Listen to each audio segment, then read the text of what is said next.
Well, hair loss can be a real problem for some people, and stress can have something to do with it. Absolutely. Our 9 News health expert, Dr. Payal Kohli, joins us now to talk more about what causes it and some treatments. Good morning. Thanks for coming in. Good morning, guys. So how common is hair loss and why do so many people have it?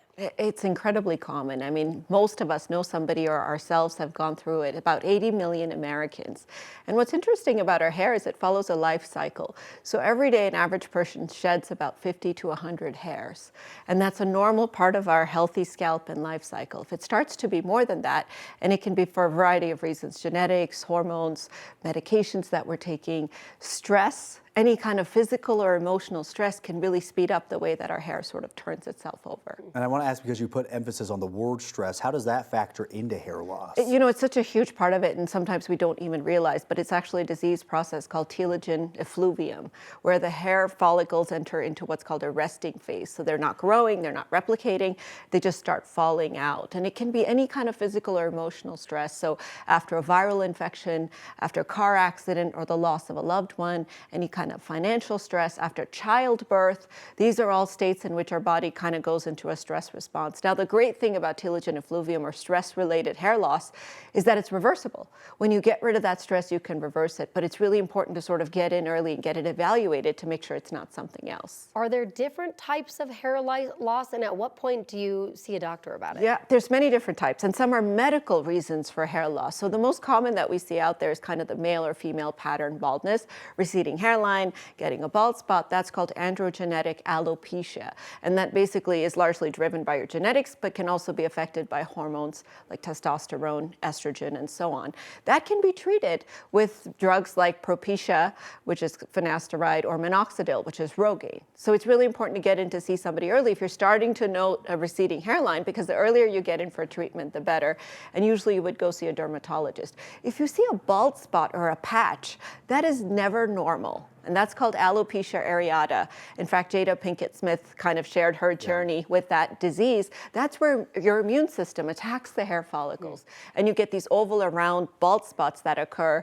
And you need to get in early to get those injected with steroids to really help sort of the improvement. And then there's also a condition called traction alopecia.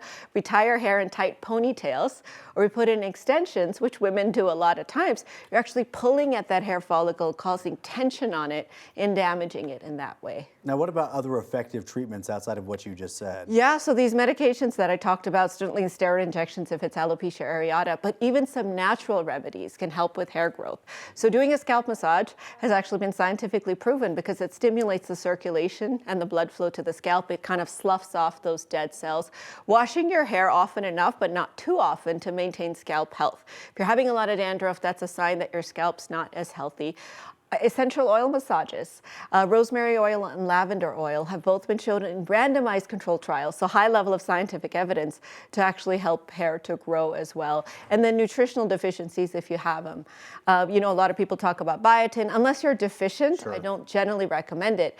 But B12 and vitamin D are big ones that are involved in hair growth that many of us can be deficient in. Just really quickly, I want to ask a follow-up to what you were talking about with the shower situation, because I think a lot of people don't understand what the right amount to wash your hair is. Right. Is there like a good rule of thumb to follow? Yes, so I would say if you're starting to get any kind of residue on your scalp, that's a bad sign, especially if you're using a lot of hair products, which many of us use, that can create residue. Then it's time to wash. Usually people say about 2 to 3 times a week. And when you wash it, you want to be sure to use some sort of exfoliator, scalp exfoliator, to actually massage your scalp and rub that shampoo into the scalp itself rather than just on the ends. Yes, exactly.